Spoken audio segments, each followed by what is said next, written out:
TPCC working president Jaggareddy మాట్లాడుతున్నారు. Live ద్వారా చూద్దాం. నువ్వు మినిస్టర్వి, నువ్వు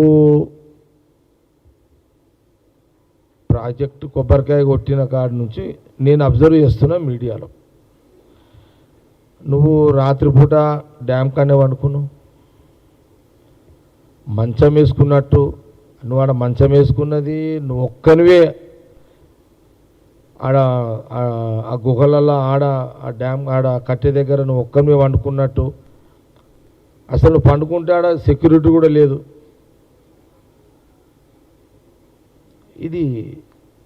దీన్ని ఏమంటారు? ఇది డ్రామా అనరా? ఇది నాటకం కాదా? ఇది అంటే నీ అంత పనిమంతుడు లేడని చూయించుకోవడానికి డ్యామ్ కాడ మంచం వేసుకొని నువ్వు డ్యామ్ కట్టింది నువ్వే, మంచం వేసుకొని వన్నది నువ్వే. మీరు కట్టిన మేడిగడ్డ మరి కూలిపోయింది కదా. అంటే కూలిపోయిందంటే అది అంతే కదా, కూలిపోయింది కదా. అప్పుడేం రేవంత్ రెడ్డి గారు అప్పుడేం రేవంత్ రెడ్డి గారు అక్కడికి రాలే కదా, ఉత్తమ్ రెడ్డి గారు కూడా రాలేరు కదా, ఆడికి మాకు సంబంధం లేదు కదా. నువ్వు శాఖ మినిస్టర్వి, మంచం వేసుకొని ఆడే అనుకున్నావు. మరి నువ్వు మంచం వేసుకున్న మేడిగడ్డ కాళేశ్వరం ప్రాజెక్టు కింద కూలిపోతే దానికి బాధ్యుడు హరీష్ రావు అవుతాడా? మా కాంగ్రెస్ ప్రభుత్వం అవుతుందా? దీనికి జవాబు చెప్పాలి. ఫస్ట్ సైలెన్స్లో పెట్టుకోవాలి. మాకు దీనికి జవాబు చెప్పాలి. నీ గవర్నమెంట్లోనే కేసీఆర్ గారు ముఖ్యమంత్రి, నీ గవర్నమెంట్లోనే నువ్వే ఇరిగేషన్ మినిస్టర్వి, నువ్వు అక్కడ మంచం వేసుకొని అనుకున్నావు. నీవు కట్టిన డ్యామే కూలిపోయింది. దానికి బాధ్యులు తెలంగాణ ప్రజలారా మీరు కూడా ఆలోచన చెయ్యండి.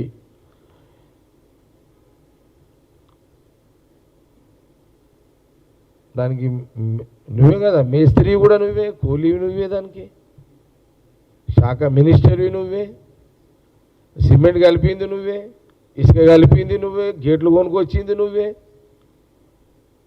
కింద బేస్మెంట్లు సైజులు చూసింది నువ్వే.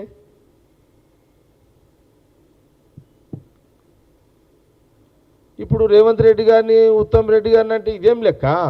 నేను అడుగుతున్నా, ఇదేం లెక్క? ఇదేం పద్ధతి? ఇది నువ్వేది చెప్తే అది మీడియా రాస్తుంది కదా, ప్రజలు వింటారు కదా. ఇదేనా ఇక ఓ పద్ధతి, ఓ సిస్టమ్ అంటూ లేదా?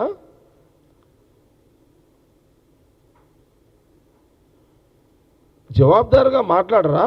జవాబుదారుగా పనిచేయరా?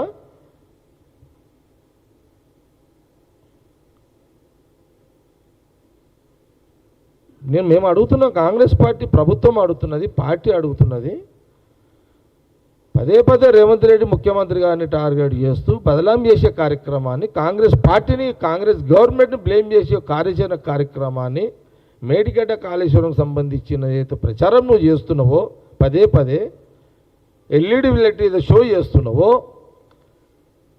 మేము అడుగుతున్నాము. దానికి మంత్రివి నువ్వే, కట్టేటప్పుడు మేస్త్రివి నువ్వే, కూలి పని నువ్వే చేసినావు, డిజైన్ నువ్వే చేసినావు, గేట్లు కొనుక్కొచ్చింది నువ్వే, సిమెంటు, ఇసుక, స్టీలు అన్నీ నువ్వే కొనుక్కొచ్చినావు.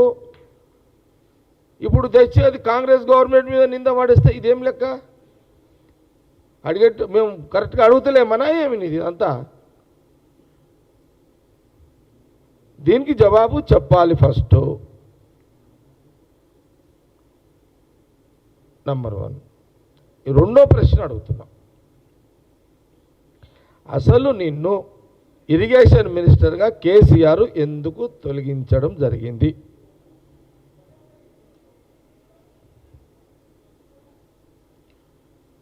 హరీష్ రావుని కేసీఆర్ గారు ఇరిగేషన్ మంత్రిగా ఎందుకు తొలగించడం జరిగింది? ఎందుకు ఆ శాఖ నుంచి తప్పించిండు? ఆ శాఖని కేసీఆర్ గారి దగ్గర ఎందుకు పెట్టుకున్నాడు?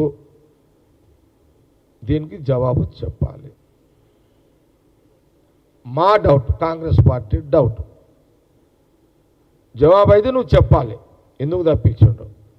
మా డౌట్, నువ్వు కాళేశ్వరం ప్రాజెక్టుకు సంబంధించిన అక్కడ తప్పులు చేసినవని గ్రహించి, అక్కడ మిస్టేక్ అంటే తప్పులు జరిగినాయి, కాళేశ్వరం మేడిగడ్డకు సంబంధించిన ఆ మంత్రిగా హరీష్ రావు అక్కడ తప్పులు చేసిండు కాబట్టే హరీష్ రావుని కేసీఆర్ తొలగించి ఆ శాఖను అక్కడ పెట్టుకొని దాన్ని తీర్చిదిద్దే అంటే ఆ తప్పుని సరిదిద్దుకునే ఒక ప్రక్రియ అప్పుడు ఆయన శాఖ ఆయన దగ్గర పెట్టుకొని మొదలుపెట్టినట్టుగా కాంగ్రెస్ పార్టీ స్పష్టంగా తెలియజేస్తుంది.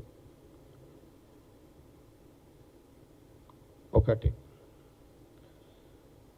ఇప్పుడు 3 ఏళ్ళ మీ గవర్నమెంట్ అయిపోయి తెలంగాణ ప్రజలు రాహుల్ గాంధీ గారి యొక్క నాయకత్వంలో మరి మాకు కాంగ్రెస్ వచ్చింది. ముఖ్యమంత్రి గారు రేవంత్ రెడ్డి గారు, శాఖ మినిస్టర్ ఉత్తమ్ రెడ్డి గారు.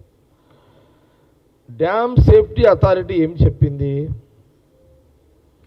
డ్యామ్ సేఫ్టీ అథారిటీ అంటే అది కాంగ్రెస్ గవర్నమెంట్కి సంబంధించినది కాదు కదా, సెంట్రల్. డ్యామ్ సేఫ్టీ అథారిటీ ఏం చెప్పింది? మేడిగడ్డ కూలిపోయిన తర్వాత ఈ ప్రభుత్వానికి, ముఖ్యమంత్రి గారికి, శాఖ మినిస్టర్కి, అధికారులకు ఇచ్చిన సూచన ఏంది? మీరు అక్కడ నీళ్లు నిల్వ ఉంచకండి. నీళ్లు నిల్వ ఉంచితే ఆ డ్యాము కొట్టుకపోతుంది.